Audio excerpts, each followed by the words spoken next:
সিজদা কেন ভুলায় দেয়? আপনার চোখের সামনে আপনার উপযুক্ত 18 বছরের ছেলেটা একটা ওয়াক্ত নামাজ পড়ে না, আপনার গায়ে সহ্য হয় কেমনে? আপনার রাত কাটে কেমনে? ওই মার ঘুম আসে কেমনে?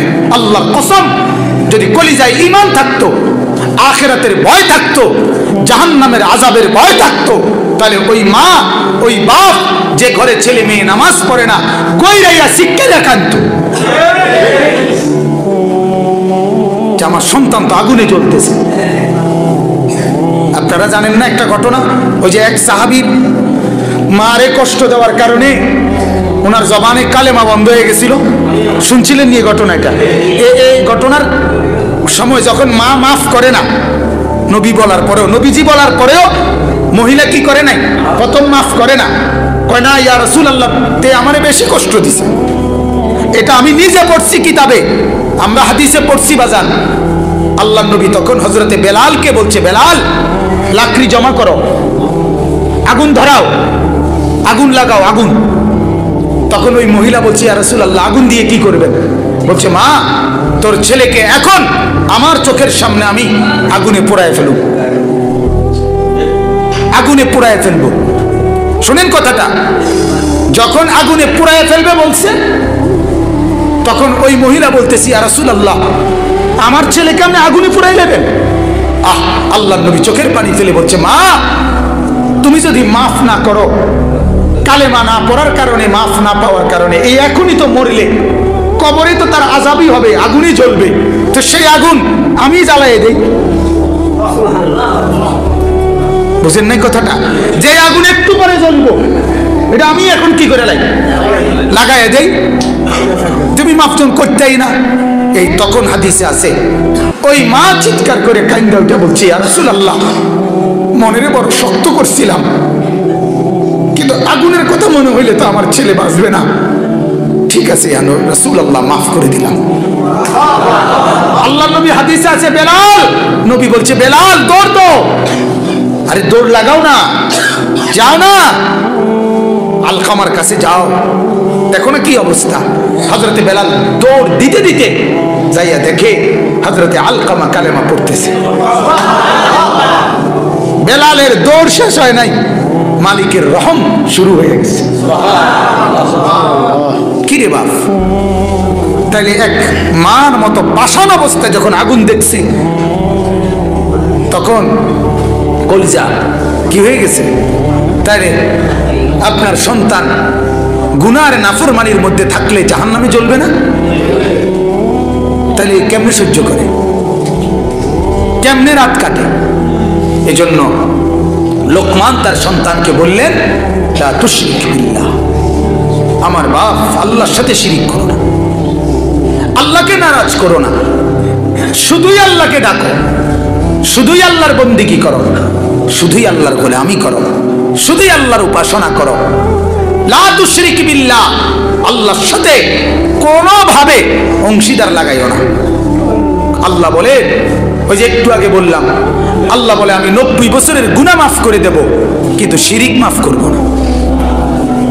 আমি সব মাফ করতে রাজি রে, কিন্তু শুধু আমার কাছে চাইলে, আমার লগে কাউরে জোড়া লাগাইলে, এক সুতা জোড়া লাগাইলে আমি মাফ করি না।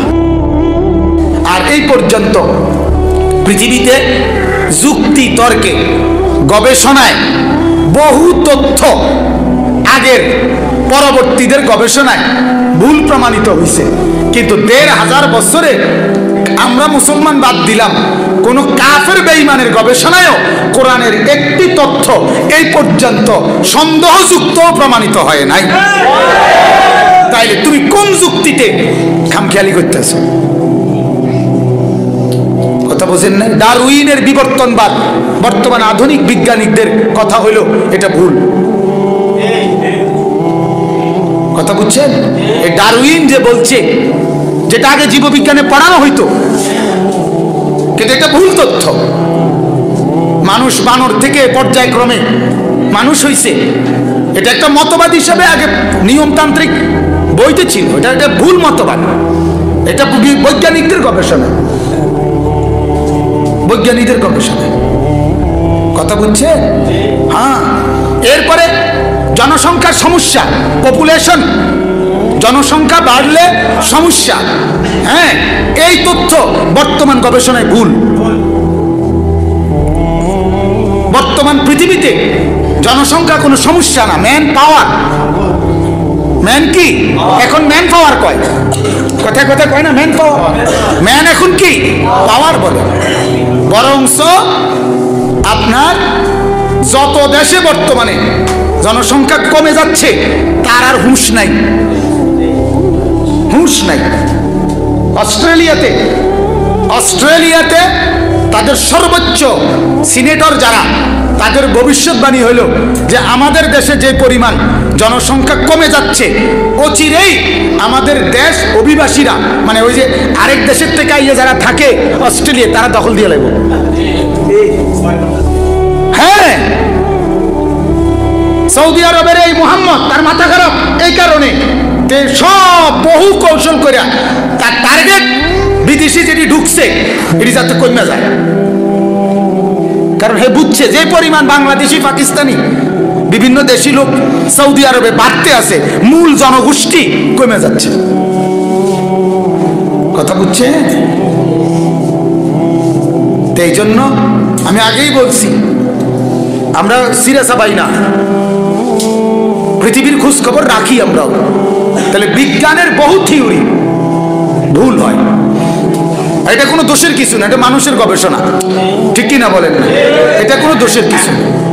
বৈজ্ঞানিকরা আগে বলতো সূর্য স্থির, বাকি সব ঘোরে। এরপরের গবেষণা ছিল পৃথিবী স্থির, বাকি সব ঘোরে। এরপরের গবেষণা হলো যখন গ্যালিলিওর দূরবীন যন্ত্র আবিষ্কার হয়েছে, ধীরে ধীরে বৈজ্ঞানিকদের থিওরি একেবারে নিউটন পর্যন্ত আইসা এরপরে বলছে না, সব ঘোরে,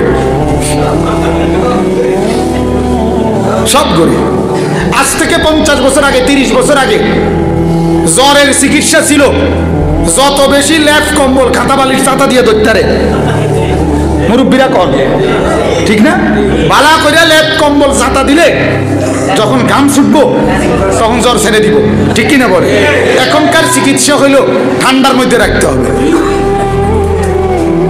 কি এখন জিজ্ঞাসা করেন ডাক্তাররা, এখনকার ডাক্তারদের কথা হলো জ্বরের রুগীর গাও মুছে দেন, ঠান্ডার মধ্যে রাখেন, ল্যাপ কম্বল দিয়ে ছাতা দিয়েন না। বুঝা গেল চিকিৎসা বিজ্ঞানের এই থিওরি, নতুন থিওরি এটা। তাহলে বিজ্ঞান বদলায়, মানুষের গবেষণা বদলায়, এটা দোষেরও কিছু না। বিজ্ঞানের শেষ কথা কি কন্ত? বিজ্ঞানের শেষ কথা হলো, বিজ্ঞানের কোনো শেষ কথা নাই, এটা শেষ কথা। হ্যাঁ, জানেন না, এটাই শেষ কথা। দার্শনিকদের শেষ কথা, গবেষকদের শেষ কথা হলো গবেষণার কোনো শেষ নাই, শেষ হয়ে গেলে তো আর আগ্রহ না, এটাই চূড়ান্ত কথা। তাহলে আর গবেষণা, তাহলে তো মেশিন টেশিন ঘুরে এলাম। বুঝছিনি আমরা? মনে করেন এই মোবাইলের প্রযুক্তি যদি সেই টেলিফোনের আমলে স্টপ করে দিত, বুঝছিনি আমার কথা এটা? তাহলে তো এটা আইলো না এই পর্যন্ত।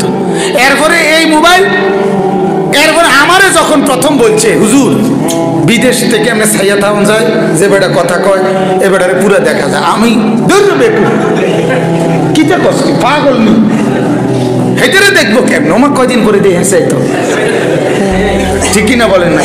এই যে ইমোতে এখন বুড়া মানছে, একেবারে বুড়া বেটা ওই যে সাউন্ড যায় হেমনে হেমনে লাইন করে দাও, মানে এমনি কানে না না না কানে কইতো না, যারা যারা ওই ছাইয়া থেকে কইব, নাতিরে চাইবে, ফুতেরে চাইব, ঠিক কিনা বলে? কি বুঝা গেল? বিজ্ঞান বদলায়, মানুষের গবেষণা বদলায়, মানুষের থিওরি বদলায়, কিন্তু আল্লাহর কোরআন আগেও বদলায় নাই, এখনো বদলাবে না, ইসরাফিলের ফুরদিনও বদলাবে না। বলেন আলহামদুলিল্লাহ। অতএব জান্নাতের কথা যেটা আছে এটাই ঠিক, জাহান্নামের কথা যেটা আছে এটাই ঠিক, কবরের আযাব যেটা আছে এটাই কি?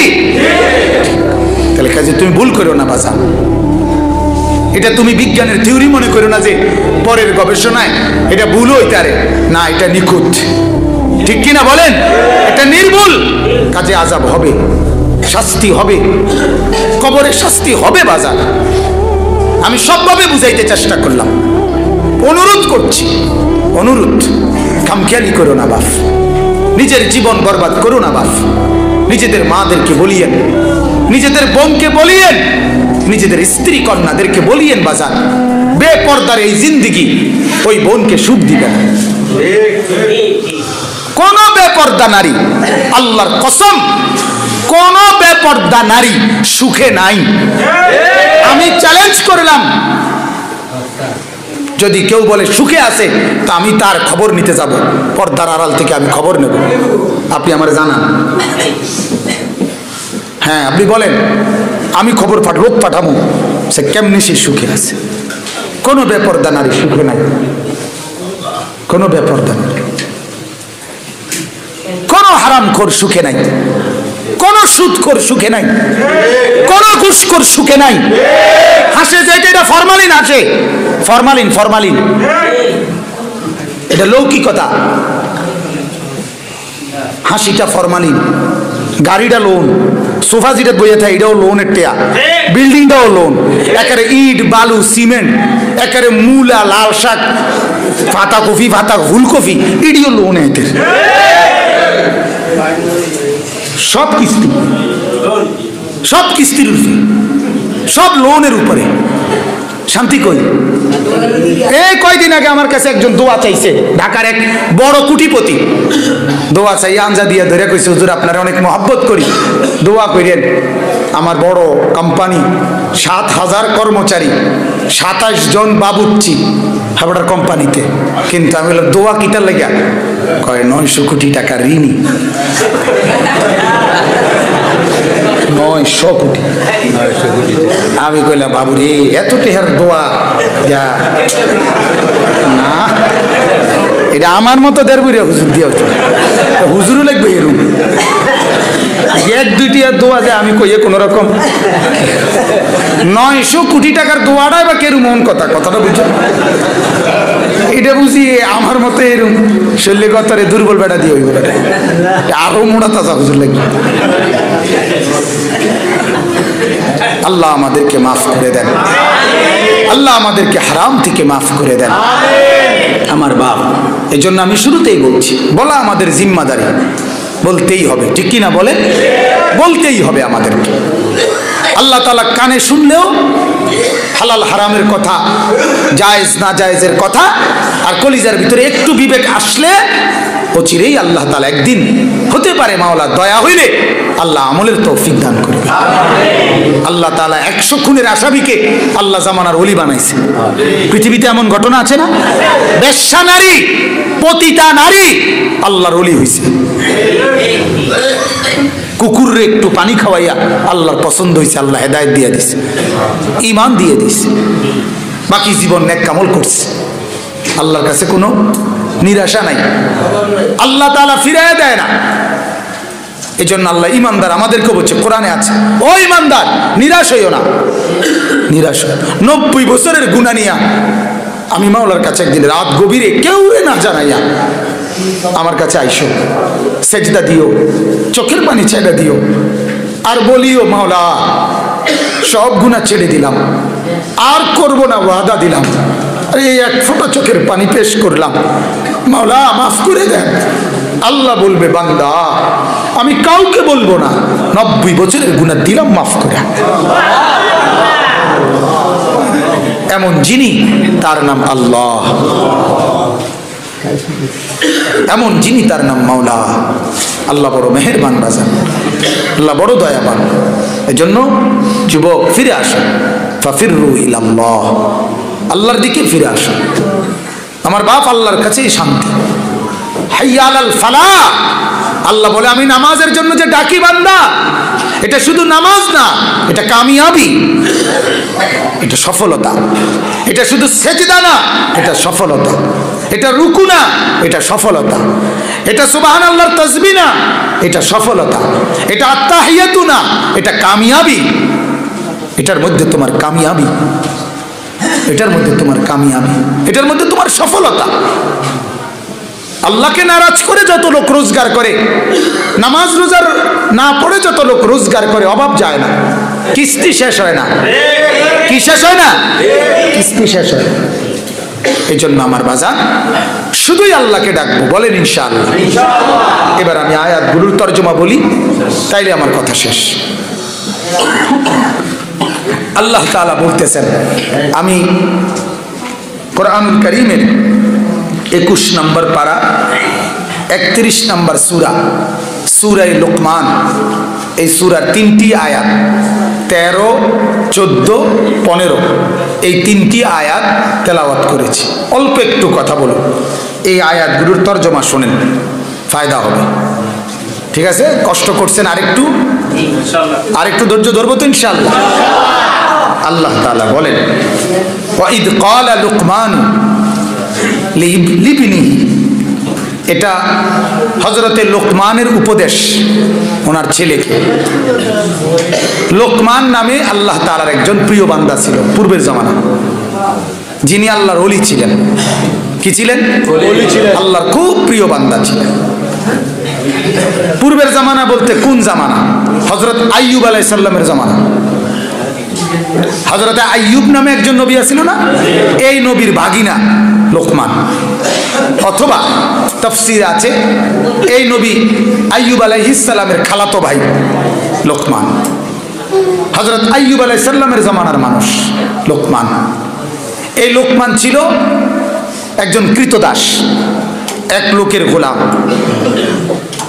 এই কৃতদাস অবস্থায় কাঠ মিস্ত্রির কাজ করত, কাঠ কাইটা জঙ্গল থেকে নিজেই কাঠ কাটতো, নিজেই কাঠের কাজ করত। কে? লোকমান। কিন্তু জঙ্গলের কাঠ কাটা এবং এই কাঠের কাজ করা এবং একজন লোকের গোলামি করত, মানে কৃতদাস, এত কিছুর পরেও কোনোদিন সে আল্লাহর একটি হুকুমের নাফরমানি করে নাই। আল্লাহর একটা বন্দিগি তার ছোটে নাই। কথা বুঝছেন? বিনিময়ে আল্লাহ তাআলা ওনাকে খুব পছন্দ করছে। একদিন তাফসীরে আছে, রাত গভীরে, এই বাইরে একটা চেয়ার দেওয়া যায় না, দেখেন না, না ওনার কষ্ট হইতেছে তো বুঝতেছে, নাহলে এনে বলবেন। হ্যাঁ, কেমনে বলে সুবিধা হয়? না না, এতক্ষণ দাঁড়াই থাকবেন কেমনে? বসার থেকে তাহলে এটা একটু সরাই ভাই, একটু চাপ দাও না, এটা এটা এটা একটু ঠেলা দাও। হ্যাঁ ঠিক আছে, বলুন রাজা, এনে আল্লাহ মেহেরবানি করেন। তো লোকমান কে আল্লাহ তাআলা, আমি খুব অল্প কথাই বলতেছি, একদিন রাত গভীরে, মানে রাতে উনি শুইছে। কে? লোকমান। এগুলো কিন্তু তাফসীরে আছে, তাফসীরে ইবনে কাসিরে আছে। শোয়ার পরে আল্লাহ তাআলা ওই রাতে ওনারে একটা শ্রেষ্ঠতম নিয়ামত, সেটার নাম হলো হিকমত। এটার নাম কি? হিকমত বলা হয় সহজ কথায়, আল্লাহ তাআলা একজন বান্দার কাছে যখন যেই কাজটা, যে করণীয়টা চায়, ওই বান্দা ওই সময় ওইটা করতে পারে, বলতে পারে, এই যোগ্যতা যাকে আল্লাহ দান করে তাকে আল্লাহ তাআলা হিকমত দিছে। সে তাকে বলে হাকিম। তাকে কি বলে? হাকিম, বুদ্ধিমান, প্রজ্ঞাবান। আল্লাহ তাআলা যখন, এখন জোহরের আজান হয়েছে, আল্লাহ তাআলা তার কাছে চায় জোহরের নামাজ, ঠিক না? এইটা কয় আমার 3 ঘন্টা লাগাইয়া এই মাত্র সিএনজিটার সিরিয়াল পাইছি, আমি নামাজে গেলেই আবার 2 ঘন্টা পিছিয়ে যাব। আছে না এমন টাকা? হ্যাঁ, কথা বুঝছেন? তার কাছে তার খোদা হইল সিএনজি। হ্যাঁ, তার কাছে তার খোদা হইল তার সাদওয়ার, তার কাছে তার খোদা হইল তার অটো। কথা বুঝছে? এই জন্য এটার মধ্যে আগরবাতি দেয়, এটারে দইয়া রিকিতা রিকি। কথা বলেন না কেন? এগুলা কি জিজ্ঞাসা করেন একটা ড্রাইভারের জিজ্ঞান, বলে তুই রিকিটা করো, এই যে স্টিয়ারিং যেটা এটা এরকম করো কা? হ্যাঁ, কথা বলেন না কেন? এগুলা কি করো তুমি? মালিকের কদম, মসজিদে মালিকের কাছে সেজদা দাও না, আর মাজার দেখলে এরম এরম করো কি তাই দিয়ে, হ্যাঁ এগুলো শিরিক, শিরিক, এগুলো কি শিরক মিয়া। নাউজুবিল্লাহ। তো অতএব লোকমান কে আল্লাহ তাআলা এই হিকমত দান করছে। কি দান করছে? কোরআনে আল্লাহ বলছে, যাকে আমি গোটা দুনিয়া দিলাম তাকে আমি সামান্য দিলাম। কুল মাতাউদ দুনিয়া কালিল, আল্লাহ বলে তামাম দুনিয়া সবটা সামান্য। আর আল্লাহ বলে যাকে আমি হিকমত দিলাম, ওয়ামান ইউতাল হিকমাতা ফাকাদ উতিয়া খাইরান কাসীরা, তাকে আমি সবচেয়ে বেশিটা দিলাম। এবার বুঝছেন? আপনি বুঝতে বোঝেন, না বুঝতে বোঝেন, আমি বুঝছি। আমার মানে এটার একটা ঘটনা আছে। আমি যখন কামেলে পড়তাম, টাইটেলে পড়তাম, তো আমার একটা কিতাব ছিল তাফসিরে বাইজাবি, এটা খুব কঠিন। তো আমার দায়িত্ব ছিল হুজুরে পড়াইবার পরে এটা তাকরার করতাম, ছাত্র ভাইদের মধ্যে আবার বলতাম আর কি এটারে। অনেকক্ষণ বুঝাইবার পরে জিজ্ঞাসা করতাম যে বুঝছেননি সবাই? আমাদের এক ছাত্রী ভাই ছিল, গাজীপুর কাফাসিয়া বাড়ি, আমার লোক পড়তো আর কি আমার সাথে। হে দাঁড়াইয়া কইতো সবসময়, আমার মনে আছে, জানিস ভাই এই যে আপনি এতক্ষণ লাগাইয়া বুঝাইছেন, আমি একটা জিনিস বুঝছি যে আপনি বুঝছেন কিন্তু আমি বুঝছি না। আমি বললাম মাশাআল্লাহ দোস্ত, তুমি যে এটা বুঝছো এটাও তো বহুত বড় কথা। যাক, তুমি তো এটা স্বীকৃতি দিছো যে আমি বুঝছি। এই জন্য বললাম আর কি। আমার শায়েখ আল্লামা মুফতি মুশতাকুর নবী সাহেব এটা আবেগে মহব্বতে অনেক সময় বলে যে আপনাদেরকে আমি জিকিরের কথা কইলাম, এবার আপনারা যদি করেন বা না করেন আমি কিন্তু করবই। এইটা বোঝানোর জন্য বললাম। আল্লাহ আমাদের সবাইকে বোঝার তৌফিক দেন। তাহলে আল্লাহ বলেন, যাকে আমি গোটা দুনিয়া দিলাম তাকে আমি কি দিলাম? কন্যা সামান্য। আর যাকে আমি হিকমত দিলাম তাকে আমি সবচেয়ে বেশিটা দিলাম। ওয়ামান ইউতাল হিকমা ফাকাদ উতিয়া খাইরান কাসীরা। আল্লাহ তাআলা এই লোকমানকে কি দিবেন? হিকমত দিবেন। মানে আল্লাহ যেভাবে চলতে চায়, চালাইতে চায়, বান্দার কাছে আল্লাহ যা চায় বান্দা সেভাবেই নিজেকে পেশ করা, এটার নাম হিকমত। এজন্য রাসূলুল্লাহ সাল্লাল্লাহু আলাইহি সাল্লামের পুরা জিন্দেগি, নবীজির সমস্ত হাদিসকে হিকমত বলা হয়। নবীর প্রত্যেকটা হাদিস হিকমত, নবীজির প্রত্যেকটা সুন্নাত হিকমত। বলেন আলহামদুলিল্লাহ, বলেন আলহামদুলিল্লাহ। তো এখন বলতেছি এই লোকমান হাকিম, এরপর থেকে কথা বলে কেন? ও চাচা কথা বলিয়েন না, আরে শেষ করে দিতেছি, তার অল্প দূরে না।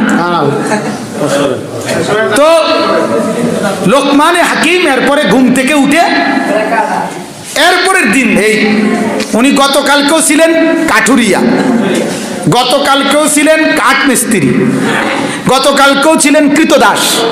আজকে ঘুমের থেকে উঠা ওনার যেটাই বলে মানুষ অবাক, আরে এত সুন্দর কথা, এত চমৎকার কথা।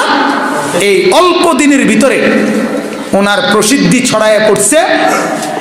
এখন আর উনি আর কাঠের কাজও করে না, কাটেও না, এখন উনি হয়ে গেছে লোকমান হাকিম, মহাজ্ঞানী লোকমান। এবার দূর দূর থেকে শত শত হাজার হাজার মানুষ আইসা ওনার কাছে উত্তম কথা, মূল্যবান কথা, আখিরাত পরকালের কথা, আল্লাহর বন্দিগির কথা, বিভিন্ন মাসআলা মাসায়েল ফতুয়া সব কিছু জিজ্ঞাসা করে, আর ওনার কথা শুনে শুনে মুগ্ধ হয়। এই লোকমান আমরা তাফসিরে পড়ছি, একদিন এরকম উনি মজমার মধ্যে এরকম সুন্দর কথা বলতেছে, বয়ান করতেছে, সবাই অবাক। পিছন থেকে এক লোক দাঁড়াইয়া বলতেছে, লোকমান একটা কথা কইলাম বলে। লোকমান বলে যে কও কি কইবা? আচ্ছা তুমি একেবারে সত্য করে কও চাই, ওই যে অমুক জঙ্গলে কাঠ কাটতাম যে আমি, আমার লগে যে তুমিও কাঠ কাটতে, তুমি হইতে না? কহ দোস্ত আমি সে কত, তুমি এই অবস্থায় পৌঁছে গেলাম। আর কি দেখো কেমনে সম্ভব? তখন লোকমান হাকিম বললেন, এটা আমার মাওলার ফদল, আমার মাওলার দয়া। বলেন আলহামদুলিল্লাহ।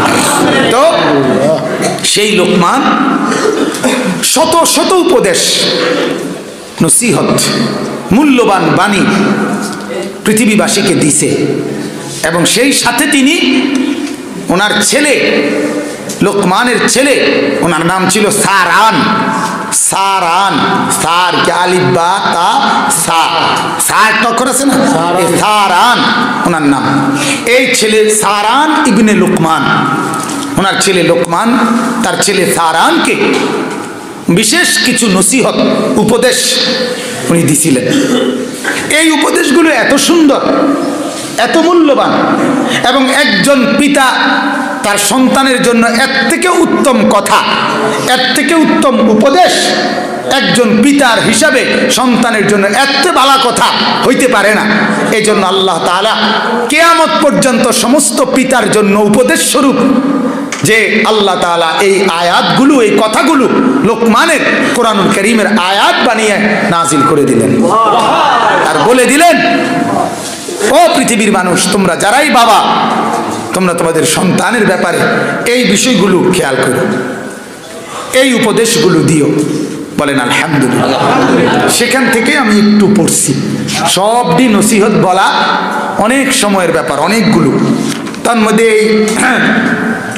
শুরু থেকে আমি পড়ছি, ওয়াইদ ক্বালা লুকমানু লিবনিহি, হে আল্লাহ বলেন, লোকমান যখন বলল, উপদেশ দিল, লিবনিহি তার ছেলেকে। কাকে? ছেলেটার নাম কি? সারান। ওয়াহুয়া ইয়াইজুহু, আল্লাহ বলেন উপদেশ হিসেবে, ওয়াজ হিসাবে, নসিহত হিসাবে লোকমান তার ছেলেকে বলল। এক নম্বর উপদেশ, ইয়া বুনাইয়া, হে প্রিয় সন্তান, প্রিয় বৎস, লা তুশরিক বিল্লাহ। এক নম্বর উপদেশ, আল্লাহর সাথে কাউকে কি করো না, শরীক করো। এক বাবার জীবনের প্রথম দায়িত্ব তার সন্তানদেরকে শিরিক মুক্ত ঈমান উপহার দেওয়া, এটা বাবার প্রথম দায়িত্ব। এক বাবার প্রথম ফিকির, আমার সন্তান যেন শিরিক মুক্ত ঈমান নিয়ে মৃত্যু পর্যন্ত কাটাইতে পারে, এই ফিকির।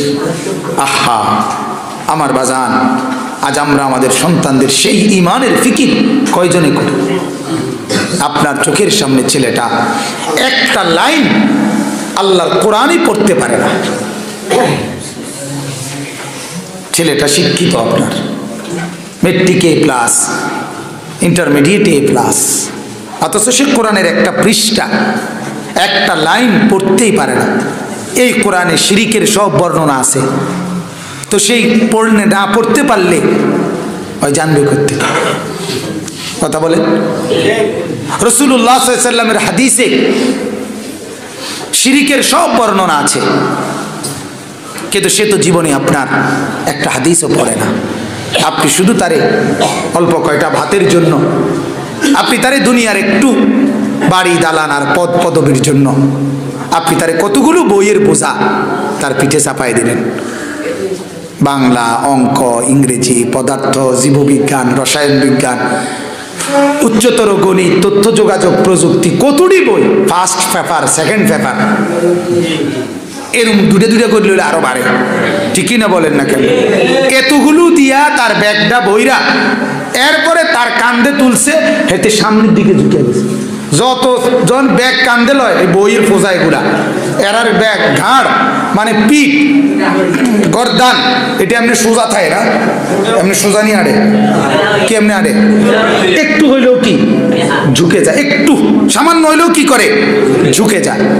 এতগুলো বইয়ের বোঝা তার কান্দে তুলে দিলেন, বিনিময়ে চাকরি পাবা, বিনিময়ে শিক্ষিত হইবা, বিনিময়ে বালা বালা বা তরকারি খাইতে পারবা। এরপরে 10-11 বছর পরে এই দেখো আমি বিদেশ যাব। হায় হায় হায়, ওমা ফুত এতটি বই পড়িয়া অহন তুমি যদি শুধু বিদেশে যাও গা তো বইটির কি অবস্থা হইব? কথা বলেন না, বিদেশকে ছোট করা না। আমার প্রশ্ন হইল শেষ পর্যন্ত ওইটাই হয়, আল্লাহ তাআলা যার রিজিক যেখানে রাখছে, যেভাবে রাখছে, সে ওইখানের দিকেই ঝুঁকে যায়। তাহলে লাভ হইল কি? কথা বলেন না কেন? লাভ হইল কি? লাভটা কি হইল? অথচ আপনি তারে আল্লাহর কোরআন থেকে বঞ্চিত করলেন। তারে তো এই বইগুলো দিয়ে এই বইয়ের কর্ম করবে, এটা তারে আপনার বলছিলেন, আশা করছিলেন। কিন্তু সৌদি আরব গিয়া তারে মেট্রিকের বাংলা অঙ্ক ইংরেজি তো জিঙ্গায় না। কথা কন না কেন? ইন্টারমিডিয়েটের বাংলা অঙ্ক ইংরেজি তো জিঙ্গায় না। জিঙ্গায়? তাইলে কেন তারা এই বইগুলো পড়াইলেন? আচ্ছা, আমি এই বই পড়ার বিরোধী না। আমার প্রশ্ন হলো এই বইগুলো পড়াতে গিয়ে তাকে আল্লাহর কোরআন থেকে তো বঞ্চিত করছে। অথচ এই বাংলা অঙ্ক ইংরেজি আলহামদুলিল্লাহ গর্বের সাথে বলি আমরা পড়ছি। আলহামদুলিল্লাহ। পদার্থবিজ্ঞান, জীববিজ্ঞান, রসায়ন বিজ্ঞান এই গোলাম আমি পড়ছি। এবং বিজ্ঞান বিভাগ থেকে দাখিলে মেট্রিকে 1998 ইংরেজিতে সমগ্র বাংলাদেশে সর্বোচ্চ নাম্বার পেয়ে 1 নাম্বার স্ট্যান্ড করেছি। আলহামদুলিল্লাহ। বাংলাদেশের সমস্ত জাতীয় পত্রিকায়, এমনকি ইংরেজি পত্রিকায়ও আমার ছবি উঠছে। সেগুলোর কাটিং আমার কাছে এখনো আছে, আপনি লাগলে দেখাম। সাবের বাজার, ময়নামতি সাবের বাজার, গরু বাজারের পশ্চিমে যাইবেন, কাগজপত্র দেখাম। আর যদি কোন লগে লই যাইতাম তো আনো, প্রায় দিন এনে যাই আমি। আপনি ওই থানার সামনে হারাইবেন, আপনি দেখা যাবেন। কত বুঝছেন? আমি বিজ্ঞানের একটা বিষয়ে 98 পাইছি। আলহামদুলিল্লাহ। তো আমার বলার উদ্দেশ্য হলো আপনার কাছে কেরামতি করুন না, বুঝাইতে চাচ্ছি আমার এই বাংলা অঙ্ক ইংরেজি তো আমার কোরআন আমাকে ভুলায় নাই, আমার সেজদা আমাকে ভুলায় নাই। আপনার সন্তানের বাংলা অঙ্ক ইংরেজি কেন আপনার সন্তানের আখিরাত ভুলাই দিল?